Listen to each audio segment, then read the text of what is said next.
countable and uncountable noun. Di akhir video ini, kita sertakan beberapa soal terkait topik pada video ini. Jadi, kamu bisa mengukur seberapa jauh kamu memahami topik kita. Langsung saja kita mulai.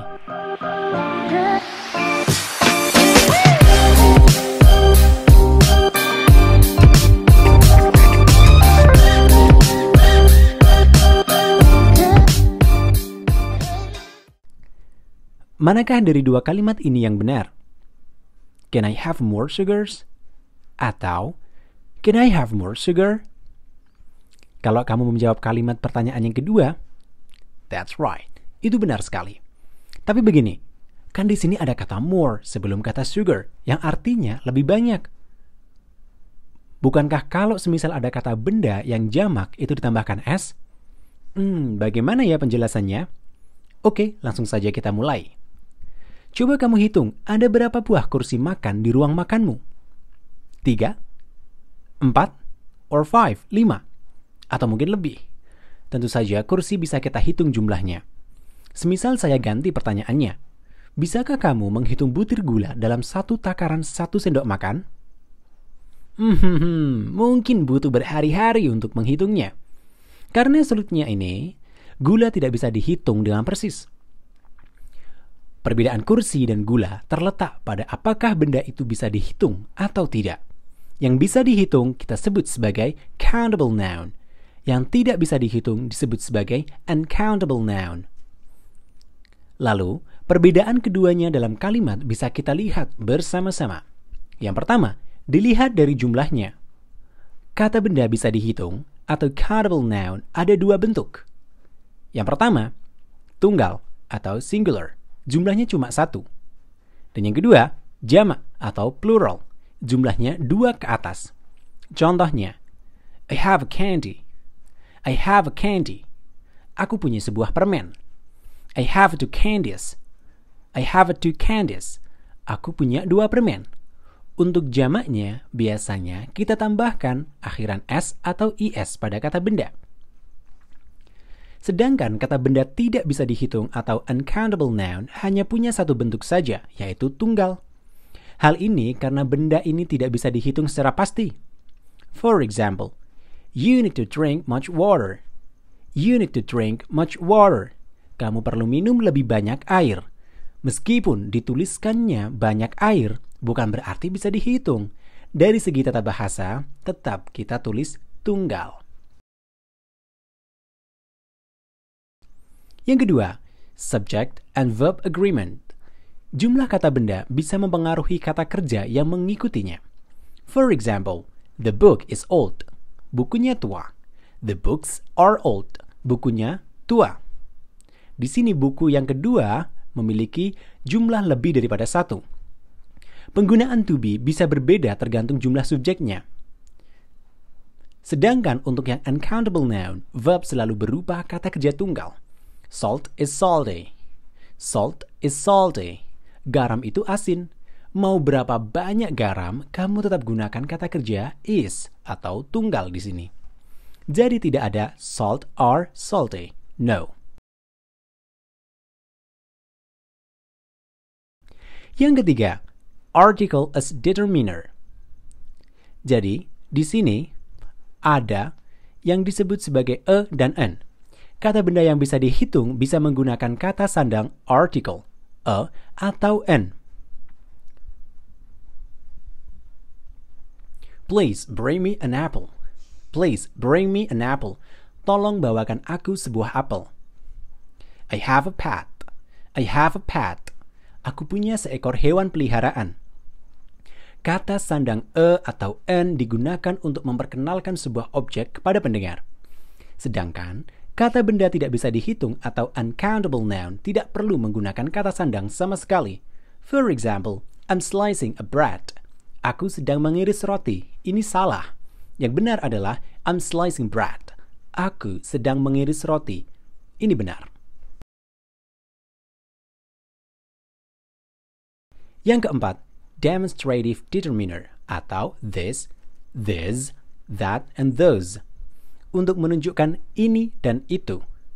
Kata benda bisa dihitung atau countable noun menggunakan semua penunjuk.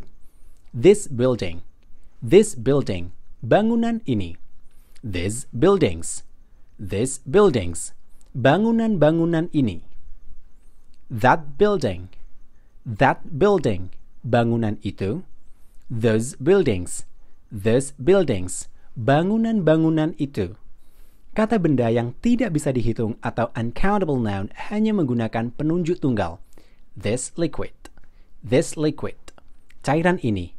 That liquid, cairan itu.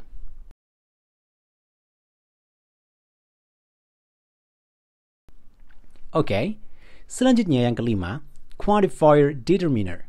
Ada beberapa penggunaan kata yang sering salah digunakan, terutama saat bilang sedikit dan banyak. Sedikit.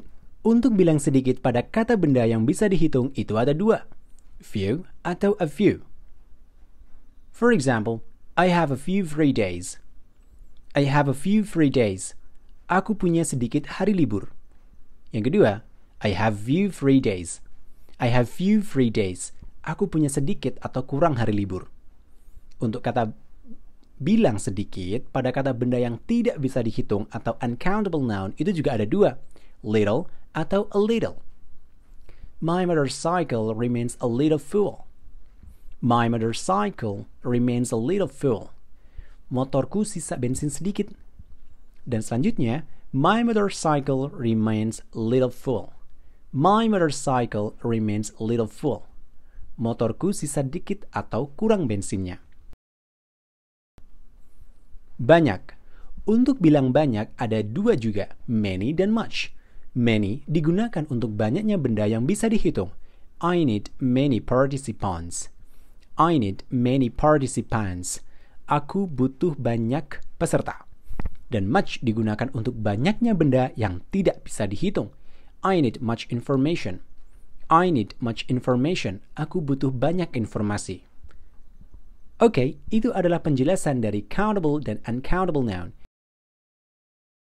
It's a practice time. Choose the correct forms of nouns. Number 1. Mama, I want more rice or rices. Number 2. 3 students or student come lately. Number 3. Coffee or coffees is naturally bitter. Number 4. This meat or this meat is rotten. Number 5. I put a milk or milk in the refrigerator. Number 6. Yesterday I found a penny or penny on the street. Number 7. I have met him many times or much time. Number 8. This little soup, this few soups is enough for us.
Oke. Dan ini adalah jawabannya. Silakan tulis tanggapan atau pertanyaan kalian di kolom komentar. Dan apabila kalian punya request materi, silakan drop juga di kolom komentar. See ya, international and sociable people. Bye!